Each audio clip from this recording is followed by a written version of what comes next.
Friends, welcome to shorthand smart learning. आज की dictation 90 शब्द प्रति मिनट डिक्टेशन, जो कि आपके एसएससी आरआरबी जैसे सभी प्रकार के स्किल एग्जाम की दृष्टि से अति महत्वपूर्ण हैं।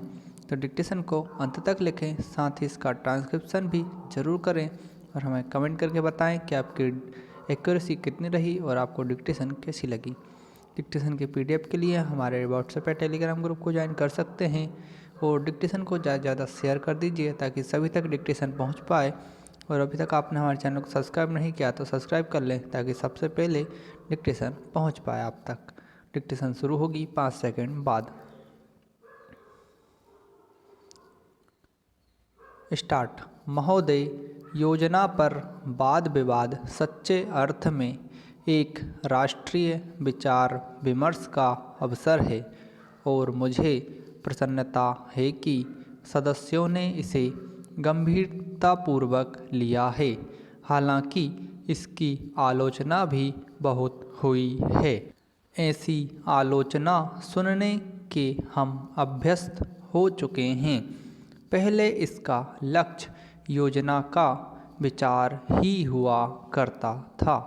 सौभाग्य से वह बात अब नहीं रह गई है और हम विकास की ऐसी सीढ़ी पर पहुंच चुके हैं जब मुझे आशा है कि सभी दल योजना के विचार का अनुमोदन करते हैं। कुछ ने योजना के कुछ अंशों का अनुमोदन किया है और अपनी आलोचना अनेक कार्यक्रम को लागू करने के तरीके के लिए सुरक्षित रखी है। कई सदस्य ऐसे हैं जो योजना के हमारे ढंग को बिल्कुल पसंद नहीं करते। पैराग्राफ। अब यह स्पष्ट है कि हम में से प्रत्येक व्यक्ति के रूप में नहीं बल्कि दल के प्रतिनिधि के रूप में कुछ विचारों के पक्ष में हैं और कार्य संचालन के किन्हीं विशेष तरीकों को पसंद करता है। हमने पर्याप्त विचार विमर्श और सोचने समझने के बाद यह निश्चय किया कि हमें किसी प्रकार का योजना आयोग बनाना चाहिए और आयोग को किस ढंग से काम करना चाहिए। योजना आयोग में निर्दलीय स्वतंत्र विचारों वाले और गैर राजनीतिक विशेषज्ञ होते हैं, लेकिन वे पूरी तरह से योजना के लिए जिम्मेदार नहीं होते। योजना का निर्माण प्रत्येक राज्य के विभिन्न स्तरों के लोगों के साथ अनेक विचार विनिमयों के आधार पर होता है और अंततः उसे अंतिम रूप देने के लिए राष्ट्रीय विकास परिषद में प्रस्तुत किया जाता है, जिसके अंतर्गत सभी मुख्यमंत्री होते हैं, जिनमें अनेक अन्य दलों के होते हैं। वे मिल बैठकर अपने विचार व्यक्त करते हैं। यह ठीक है कि इन बैठकों में मतभेद भी होता है, जो सामान्यतः योजना के तरीकों को लेकर नहीं बल्कि अधिकांशतः इस पर होता है कि किस राज्य को कितना पैसा मिलना चाहिए। हम जानते हैं कि हमारा कोई भी ऐसा कार्यक्रम नहीं है जो हमारी पूरी जनसंख्या की आवश्यकता के लिए पर्याप्त हो। सभी समय उपलब्ध साधनों और जनता की आवश्यकता के बीच सामंजस्य के लिए प्रयास करना होता है। यह सोचना होता है कि क्या किया जाना चाहिए अथवा एक दूसरे क्षेत्र के लिए क्या किया जाना चाहिए। कुल मिलाकर यह योजना अगले 4 वर्षों के लिए प्रगति का घोषणा पत्र है। हमें कुछ अनुमान है। विराम।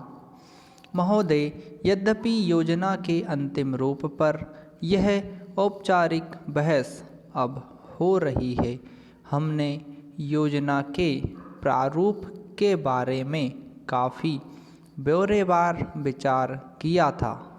एक माननीय सदस्य ने कहा है कि योजना से ऐसा नहीं लगता कि कामों को निपटाने में तत्परता जरूरी है। मैं समझती हूँ कि योजना के प्रारूप और उसके अंतिम रूप में यही अंतर है। अंतिम रूप में हमने तात्कालिकता पर जोर दिया है, जिसका प्रमाण यह है कि उसमें आज की प्रमुख समस्याओं की पहचान की गई है, जैसे बेरोजगारी या क्षेत्रीय असंतुलन अथवा अन्य ऐसी ही बातें। इनमें से कुछ समस्याओं के समाधान में कोई विलंब नहीं होना चाहिए और उन्हें तत्काल दृढ़ निश्चय के साथ हल किया जाना चाहिए। लेकिन कुछ परिस्थितियां ऐसी होती हैं जिनमें हमें काम करना होता है। कुछ मान्य तरीके हुआ करते हैं। इनमें से एक है लोकतंत्री प्रक्रिया। बहुत से लोग चाहते हैं कि हम कई काम एक साथ करें और इनमें से कुछ के बारे में हम सहमत भी हैं कि वे सही काम हैं, लेकिन हम लोकतंत्री प्रक्रिया के प्रति वचनबद्ध हैं। हम जनता की राय से काम करने के लिए प्रतिबद्ध हैं। हमें अधिकाधिक जनता और पार्टियों को अपने साथ लेकर आगे बढ़ना है। मैं समझती हूँ कि अगर इससे हमारी गति कुछ धीमी भी रहती है तो भी हमारी प्रक्रिया को बल मिलता है और हम जो भी काम करते हैं उसे बल मिलता है। पैराग्राफ। दूसरा तरीका मिश्रित अर्थव्यवस्था का है, जिससे शायद कुछ लोग सहमत नहीं हैं, लेकिन जिसे हमने अपने लिए निर्धारित किया है। ऐसी अर्थव्यवस्था की अनेक त्रुटियां भी होती हैं, लेकिन हमारे देश में आज जो परिस्थिति है उसमें हमारी सरकार हमारे पूर्ववर्तियों और आज के सहयोगियों ने यह अनुभव किया कि हमें इस तरीके को अपनाकर चलना चाहिए। मिश्रित अर्थव्यवस्था का अर्थ मेरी समझ से यह नहीं है कि कुछ समृद्ध परिवारों को इसका लाभ मिलता रहे। कृषि या लघु उद्योग जैसे अनेक क्षेत्र कमज़ोर वर्गों के लाभ के लिए निजी क्षेत्र में रखे गए हैं और हमारी मिश्रित अर्थव्यवस्था के अंतर्गत अपने लिए लोगों को अनेक कार्यक्रम अपने हाथ में लेने के अलावा उनमें अपने लिए काम करना चाहिए।